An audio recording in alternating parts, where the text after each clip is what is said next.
made to the founding of our nation and its industrial development. Our train will take us 22 miles north along the Susquehanna River to Tunkhannock.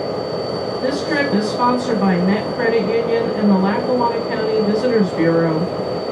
Before we begin our journey to Tunkhannock, I have a few important announcements.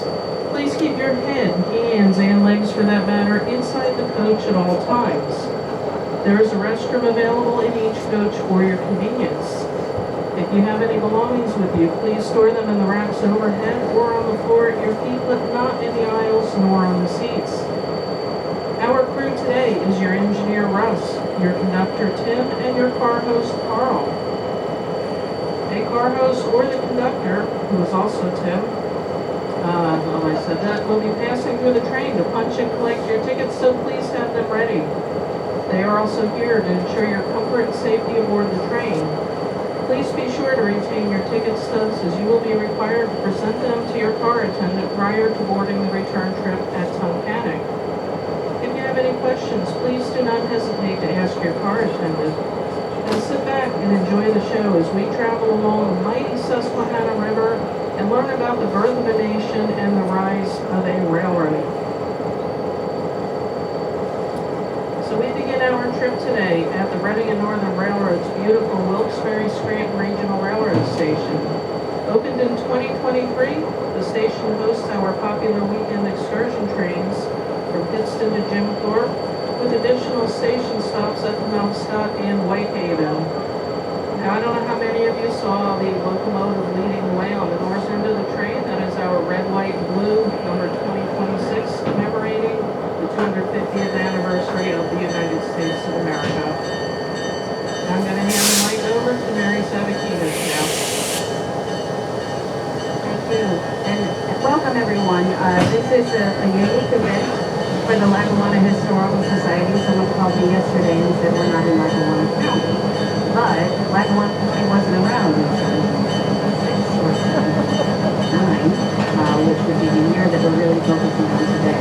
We're very excited to be doing such a unique event as a way to celebrate our country's 250th anniversary, and especially grateful to our sponsors that we just mentioned, the Credit Union and the Lackawanna County Visitors Bureau. We're very grateful to the Reading Northern for hosting us and providing such a magnificent and we're totally excited because we have visitors of grades on board. So I'm not going to take a lot of time because I know they've got some excellent history to share. So we're going to move right into the narration of what we are marching to now.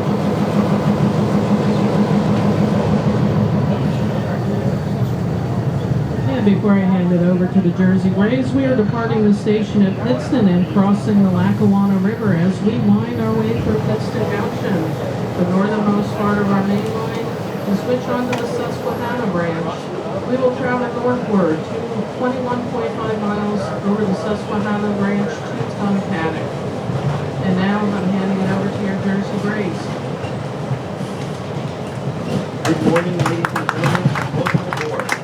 On behalf of the 3rd New Jersey Regiment, the Jersey Grays, Captain Boone Goods Company, the Lackawanna Historical Society, and our friends here on the Reading Blue Mountain Northern Railway, we'd like to thank you for joining us on this special heritage excursion.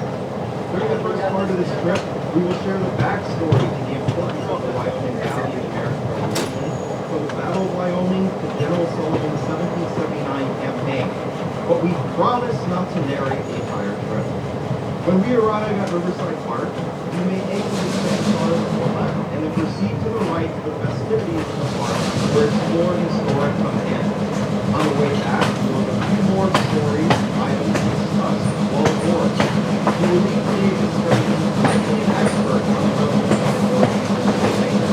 Thank you once again for joining us on this excursion to the Wyoming Valley, following the footsteps of the revolutionary generation by way of land. We will begin today's journey in the Wyoming Valley before Jersey.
spoke about the course of not.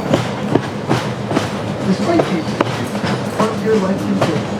Families through forests, raise crops, raise livestock, build mills, churches, schools, and homes.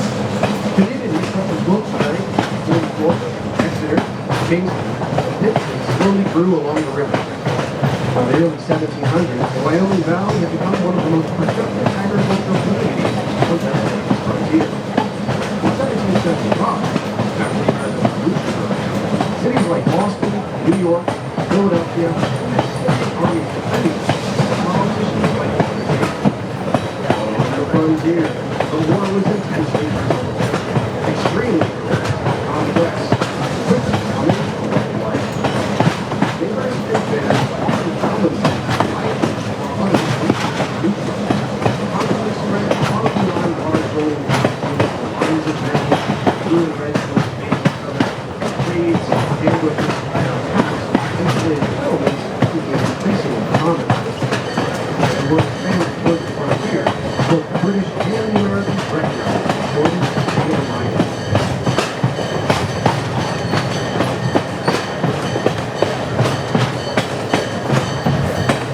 Officials on both sides encouraged many Californians to support their respective causes.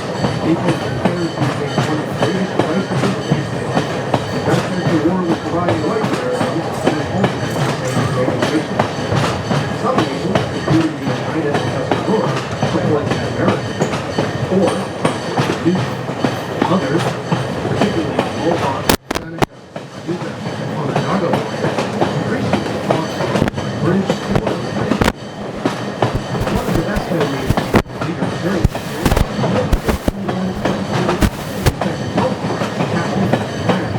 known his piece, "Stay on the gun, we stay on the gun, we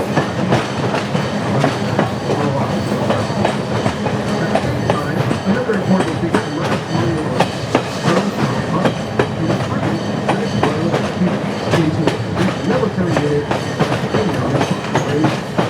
But the trainers moved quickly. They had a whole New York. By 1778, conflict on the from the two streams while General George Washington fought the British forces out of Philadelphia, skirmished throughout New Jersey, and stood their ground in Florida. The war of Northern typically was very important. Here, there were two large armies, one ran fighting with great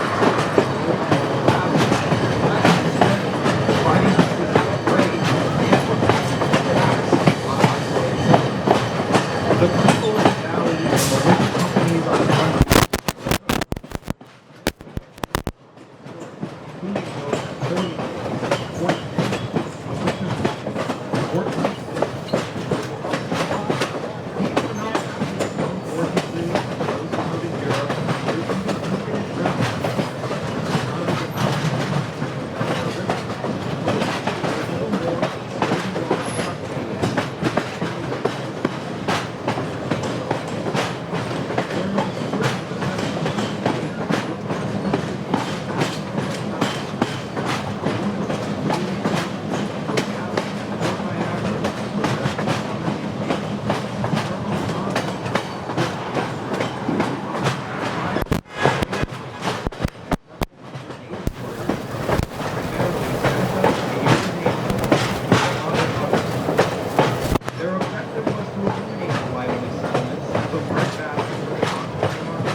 beautiful. It is noted by the Imperial Mascot the horses, mosquitoes, flies, torment, troops. Sullivan's Army encountered relatively little resistance to the war. Though Pennsylvania commanders had not chosen to challenge Congress army until it entered the heart of Kansas. Instead, scouts scattered the farther north Sullivan marched, the more isolated the army became. Every mile increased the distance from its pleasant to Wyoming.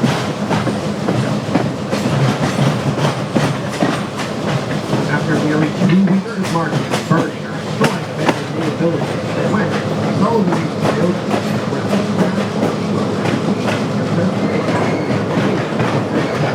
there he joined forces with Brigadier General William Pittson, whose brigade had marched from Schenectady to Mohawk Valley, after one of the most remarkable military feats of the Revolution. Pitson's men had dammed Otsego Lake, releasing its waters in a controlled flood that allowed boats carrying supplies to send to the other square. Together, the Lion Army now numbered more than 400,000. They took place at Fort Sullivan and Allen. From Coyote, the expedition crossed into the heart of Iroquois territory. On August 29, 1779, they had just stayed from St. Louis. Sullivan finally encountered a fervent British and native accompanied by Mohawk leader Colonel Grant and the warriors from several different The engagement became known as the Battle of Newtown. The only 20 years earlier, Newtown was captured and shared in British and native forces across the first place didn't find any win, hoping to try Sullivan Army. The Americans discovered them walking into the trap. Sullivan fought but shot it. Never lost an effective frontal assault, nor did artillery position something after several hours of fighting, Butler recognized his forces, surrounded, and forced to withdraw. The Battle of Newtown proved to be the only way to win Sullivan expedition. The organized resistance broke, the road to the heart of Iroquois territory was open. What followed would forever change the lives of thousands of native people, becoming one of the most controversial chapters of American Revolution.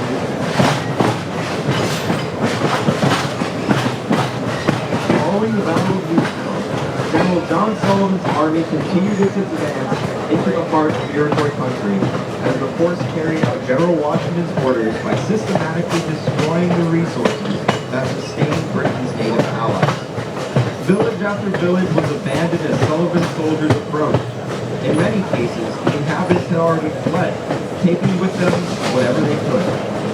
Behind them remained homes, council houses, storehouses, fields of corn, bean patches, squash gardens, and extensive orchards that were cultivated for generations. Rather than occupying these communities, Sullivan ordered them destroyed, buildings burned, crops destroyed, and fruit trees found. By the time the campaign ended, more than 40 Iroquois towns had been burned, along with vast quantities of crops that would have sustained thousands of people through the coming winter. The planned campaign was nothing short of the first purposeful American campaign. The American Revolution is extremely complex and often misunderstood, even by the soldiers of the day. While they believed they were destroying the enemy to defend their homes, the native peoples of the Finger Lake region believed they were doing the same. But this was dirty, gritty, and desperate. Washington ordered this march because he always thought native peoples was an obstacle to westward expansion. General Philip Schuyler had similar blueprints already written up to destroy the natives living on land that bordered his 80,000 acres in Mohawk Valley, New York, as early as 1763. Those blueprints became the base of Sullivan's march. American forces were so overwhelmed that they began to go cuckoo with caution. After skirmishes, they too took scalps and trophies, and some were known to wear human skin leggings.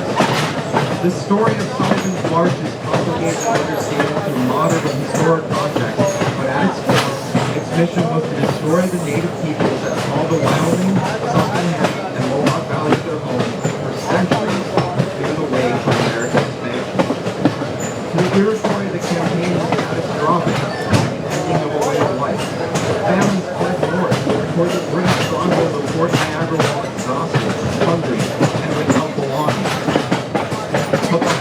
of 79 to 80 took hold. The British garrison did not have enough rations to supply both troops inside and natives outside, and the officers of the fort locked the gate doors, having the native allies that lost everything fighting alongside the British die of disease or hunger just a few feet from the garrison walls. Such memories, devastation, and hatred that comes along with the complexities of Sullivan's march would last for generations. The frontier raids of 78 brought terrible suffering to American settlers in the Wyoming Valley. The Sullivan expedition of 79, in turn, brought devastating consequences to native communities. There is no simple black and white thing about the revolution. It is a conflict in which ordinary people, white and native alike, often paid the greatest price. By early autumn of 1779, the Sullivan's mission was complete, as his army had marched hundreds of miles to the only major organized resistance to Newtown, and carried out the Washington orders across a broad swath of what is now central and southern New York. With winter approaching, the Continental Army were in. The soldiers once again followed the Southwest southward, racing into the same route marching in all. Although after fighting did not end entirely, marched to the race and accepted the crown the British retained Fort Niagara. Continued along the frontier until the end of the Revolutionary War, but the balance was shifted. For the Wyoming Valley, life slowly began to recover, and once rebuilt, it became a crossroads for immigrants from all over the world to mine coal, work in mills or dress factories, and create new centuries of history in the valley. Once carried native canoes, colonial backhoe, military supplies, and lumber rafts gradually watched rail be laid on its shores and carrying coal and textiles. New towns appeared in the battle of Faded into a distant memory. Until 1833, 55 years after the battle, when the cornerstone was laid for the Wyoming Monument to honor victims of the 1768 battle. Construction of the 62-foot dark gray sandstone palace was completed over a decade as funds were raised, and it served as a mass grave and memorial vault for local patriot soldiers who died in the conflict. It is located today at the intersection of Susquehanna and Wyoming Avenue in Wyoming. History is not merely found in books or museums. It surrounds us, and we experience every day in places like Pittson, Wilkes-Barre, Wyalusing, or Tunkhannock. Every hillside, every bend of the river, and every quiet meadow has witnessed generations of people whose lives were saved by courage and sacrifice. We encourage you to take time to explore the communities along today's route. Visit their museums, historic sites, local businesses, and parks. The story of the Wyoming Valley did not end with the Revolution. It continues through the people who live and work here today and through organizations dedicated to preserving this remarkable heritage. As you disembark in a few moments at Riverside Park, you will have the opportunity to discuss local history with societies, organizations, and dedicated people telling local stories.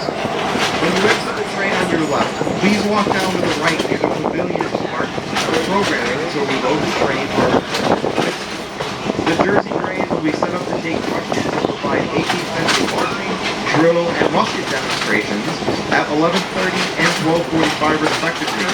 We also encourage you to explore Tunkhannock, grab a bite to eat from one of the establishments within the park, or even make your mark on the Declaration of Independence under the pavilion.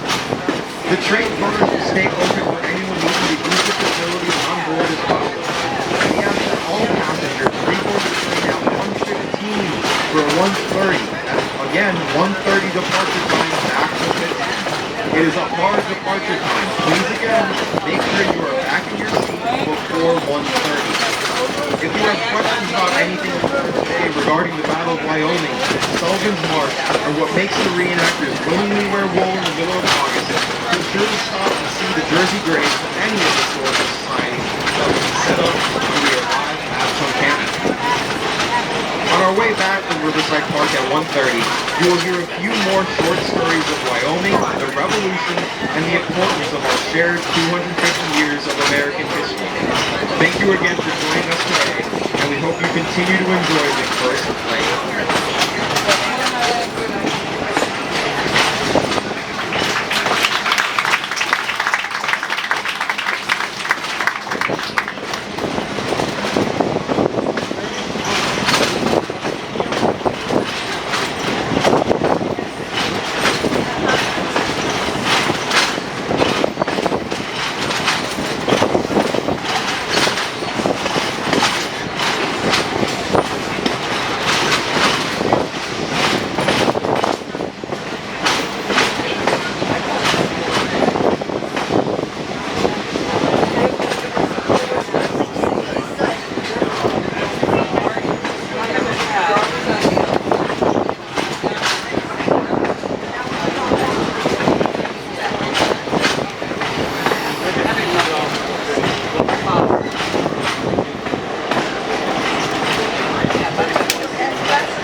Tunkhannock is the seat of Wyoming County and was originally founded in 1841. The name Tunkhannock comes from a Mincy Lenape term meaning bend in river place. Side of the Susquehanna River just north of where its namesake creek empties into the river.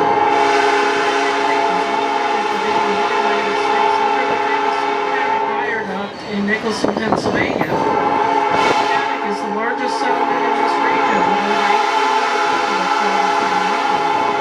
over the last 150 years. Depended greatly on the lumber business. Today, many people in and around the Tunkhannock area are employed by paper giant Procter & Gamble, which has a plant located just west of here and nearby Tunkhannock. Procter & Gamble is one of the biggest freight customers on the Ladies and gentlemen, before we go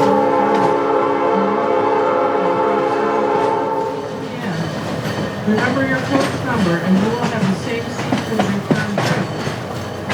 The train will be accessible to Hamptons while we are in town and the restrooms will be open for your use. Anything you wish on the train and no one will bother it. Be sure to retain your souvenir ticket stubs as you will be required to present them to your car attendant prior to boarding the return trip this afternoon. Finally, folks, one other important point of order. You will have the same seat on the same side of the train going home as you did coming up. We will not be turning the train around on this trip. Again, we open for boarding at 1:15 p.m. and depart at 1:30 p.m. sharp. Please be on time. If you miss the train, it is a long walk back to Pittson. So maybe you could consider that a reenactment. Now, ladies and gentlemen, as soon as our conductor has the train properly spotted in the station, he will give the okay to your car attendants to detrain you. Please exit the train only when there is a uniformed car attendant with an open door and is present.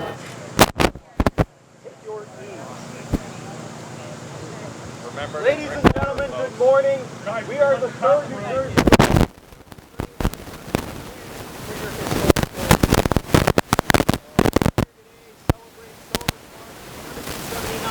And the 3rd New Jersey historically encamped on the very grounds you are standing right now 247 years ago.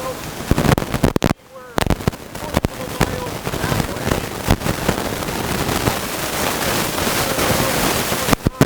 Near the big red barn, there is a flat piece of ground there.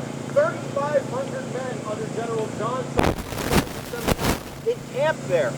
Bowman's Creek creeps in there from the Susquehanna, and 750 flat-bottom boats, bateaux, went up that creek. Revolutionary War soldiers did not want to be seen by the enemy, so instead they hid in ground, and luckily for us, we know exactly where they were, between Walmart and Creekside Gardens. Again, 3/4 of a mile that way. So, 247 years ago, the men that encamped there, 3,500 men, were dressed exactly as the men appear in front of you today. They may be veterans of the Revolutionary War. They may have native-influenced garments such as Indian leggings because they have done campaign in New York and the Mohawk Valley. They lived amongst or fought with the native peoples of the area, and they adapted their style of dress to make sure while they're marching from the Wyoming Valley to Tunkhannock, they do not get splinters and pickers and anything from the woods that has to offer into their lower legs. Right now what we're going to be doing is a musket firing demonstration for you. We are going to fire 3 times. When I say make ready, if you wish, you could block your ears for the noise. However, legally, you are not required to wear earplugs or hearing protection because these weapons are actually so quiet without a musket ball in them. And that is correct. We are not actually firing projectiles, so you have nothing to worry about. However, this line of troops will march up to this road right here. So we have the those that are on the road and after it, squeeze back a little a bit so you do not get hit with flaming sparks or smoke in your eyes. In 1779, the Army had a mission, and it was to destroy the native peoples that called this region home. And that is because in 1778, those native peoples attacked settlements in the Wyoming River Valley. And because of that, Washington orders this campaign of 3,500 men to come from Wyoming to Pittson to Tunkhannock to Tioga to Athens to Newtown and up to the Finger Lakes region. And those men, like I said, dressed exactly as the men you see in front of us today.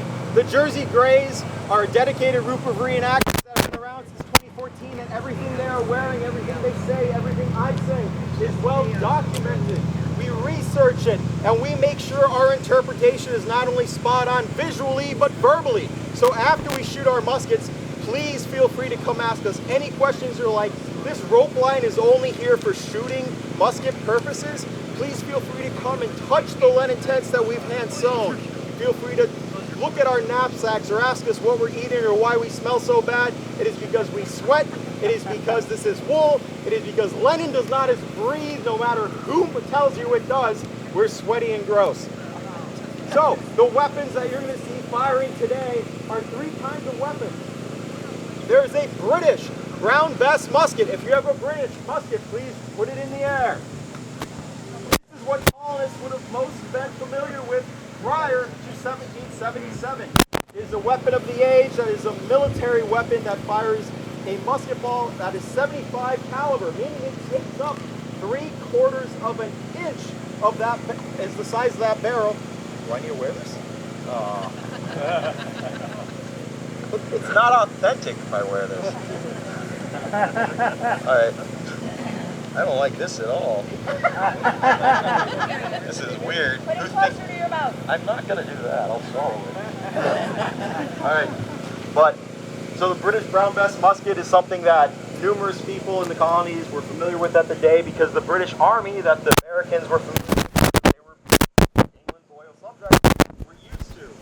Then we have French weapons that started getting issued to the Continental Army in 1777 and 78 and 79. So on Sullivan's campaign, you're going to see French Charleville weapons. They were almost 65 years old at this point, some of them, because you had 1717 muskets, 1728 muskets, 1754 and 1763 muskets. These muskets were then branded with U states or U of S to show it wasn't personal property. It was actually military property that was bought by the United States from France to be used in the American War of Independence. And besides those, you also had rifles. We have a rifleman with us today that would have been a scout on Sullivan's March. A rifle has grooves in the barrel, unlike a musket that is smooth bore. So if you're shooting a musket ball out of a musket, it's almost like throwing a knuckleball, where you don't really know where it's going to go. It's kind of slow. It might go to the left, it might go to the right. But a rifle is just like Tom Brady throwing a touchdown pass that is straightforward and ready to go, that you're going to hit a target up to 300 yards. A musket will shoot something at 100 yards, but you might not hit exactly what you're aiming at. You might hit something next to it, to the left, to the right, or you might miss entirely. However, these men, just like the men of Sullivan's campaign, are well trained and ready for your historical entertainment to fire their weapons multiple times for you. We are going to fire 3 times. Jerseys, take care. Show your fire locks. On campaign, in garrison, or in Revolutionary War soldiers will be prepared to drill at any moment because it is supposed to be muscle memory. They're supposed to fire, load, and fire their weapon constantly. It should be muscle memory. They're going to know what they're doing no matter what. So, they are taught every single day, whether they are on march, in garrison, or in camp, that they're going to prepare, handle, cartridge. They're going to go into their cartridge box. They're going to grab a musket cartridge. This is a piece of paper rolled with a musket ball in it. Of course, we're not firing musket balls today, but there's a musket ball in it, along with 110 grains of black powder. These are black powder firearms. They're going to handle their cartridge. They're then going to prime. They're going to tear the top of their cartridge, exposing the black powder, and they're going to prime the pan.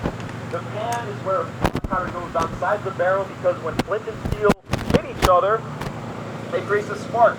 On a flintlock weapon, there is flint, there is steel, to ignite that powder in the pan. Shut your pans. They use 3 fingers to then close their pan. Cast about. Charge with cartridge. They're loading their musket with black powder, preparing to fire at the enemy. Shoulder, firelocks. Front, march. We're moving forward to make sure that none of you are in the sphere of firing of these weapons. Even though we are not shooting anything, we do not want anybody to get burned or smoke to get in your eyes. Take care. Halt! Make ready. Take aim. Fire! Fire and load! Because of the drill that they do every single day on campaign, they are aware of how to fire their weapons safely and properly. They could load up to 3 times a minute. Right now with the command of prime and load, they are priming and loading their weapon just as they did when I said handle cartridge, prime, cast about, and charge with cartridge.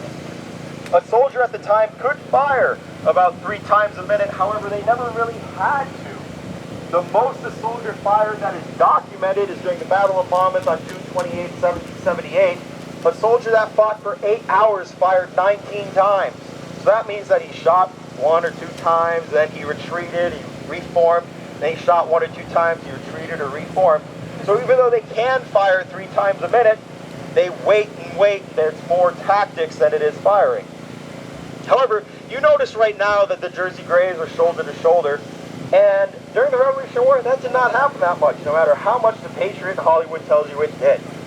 Soldiers of the day were just as smart as we are today. They shared common philosophies, and they understood the safety of what happens if you stand in front of a gun barrel.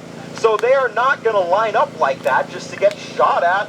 So instead, they're going to extend and go to open order. So extend to the left 1 pace, march, push off. Now there's space in between them. They are well prepared that if musket balls go whizzing by them, it won't hit the person next to them. It'll go right through the space that they left. Make ready. Take aim. Fire! Prime and load! Once again, the Jersey Greys are priming and loading that muscle memory that they were taught on garrison duty in camp or while on campaign. Again, 3/4 of a mile away, they would have been drilling along Healersburg Road, preparing for the coming campaign in the coming months. They're loading with musket, ball, and shot. They're getting ready. They're going to come to shoulder when ready. But not only did they spread out to make sure that they were not being shot at constantly, they might take a knee or go prone. So jerseys, get low. From this position, soldiers are totally comfortable firing and reloading their weapon. They have done this in drill. They have done this in battle. They understand the consequences of if they're laying on the ground, how long it would take to spring up and run away. Make ready. Reset. Fire. Spring up. Shoulder. Firelocks. As you notice, the rifle went off first, picking off an officer across the room. Dress right. March. You're right about. Face. Front. March. There. Halt. Take your seat. Ladies and gentlemen, we will do another musket firing demonstration at 12:45. We appreciate you being here today for Revolution on the Rails and bringing NEPA's history back to Tunkhannock along with On the Rails. If there are any questions or concerns for the Jersey Greys, please feel free to come over to our camp with our hand-sewn linen tents. But as of right now, not only was military drill and musket firing a major part of the Revolutionary War cause and what soldiers were doing on campaign, but music was a major part. And so we're very lucky to have local musician John that is going to be demonstrating what musical tone sounded like on the fife while Sullivan's campaign was happening here in Tunkhannock. So as the Jersey Grays with muskets go back to camp, John's going to come right out here and play a few tunes for you all. Thank you for hanging out this afternoon. I hope you appreciate Revolution on the Rails. We're very happy.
Welcome back aboard, everybody. That's Paul. Start the narration of the second leg from Pittson. We appreciated all the dynamic conversations we had at Riverside Park when we were getting to explore Tunkhannock and threatening all of Northeast Virginia has to offer. We promise the ride back to Pittson will be less narrative heavy and more scenic. We'll keep that promise. We wanted to share a little bit more before we end our interpretation of today's excursion. And feel free to ask any questions to any of the Jersey Grays on board after the ride back to Pittson. We'd like to begin this half of the ride with a more personal connection to the God of Wyoming and Sullivan's March. Within the ranks of the Grays is a man who needs no introduction for many in the area, Rich Jenkins. Rich's family founded Jenkins Township.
Jersey Grays, the Lackawanna Historical Society, and Northern Blue Mountain Reading Railway, we thank you for joining us on this journey through one of the most significant landscapes of the American West.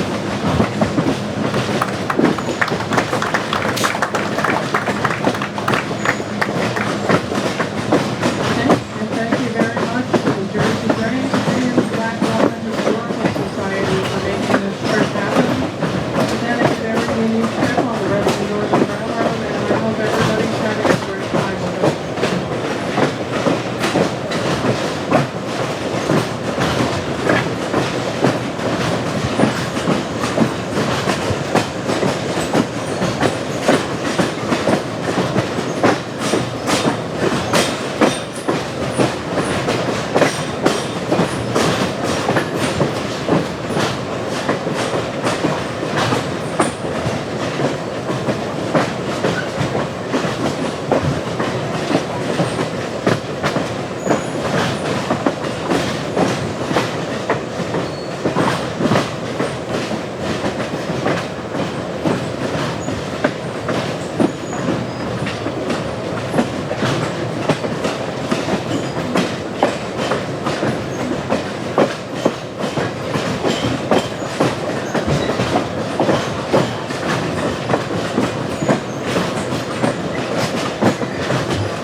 250th, but we do have a passenger on board with the birthday. So I'd like everyone to join us in a round of happy birthday led by our friend Rich Keegan. To you, Ray Coach, I don't know where you are out there, but happy birthday, Ray. Hum, hum, hum, hum. Happy birthday to you. Happy birthday to you. Happy birthday, dear Raymond. Happy birthday to you. And many more.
Children's Trail, which is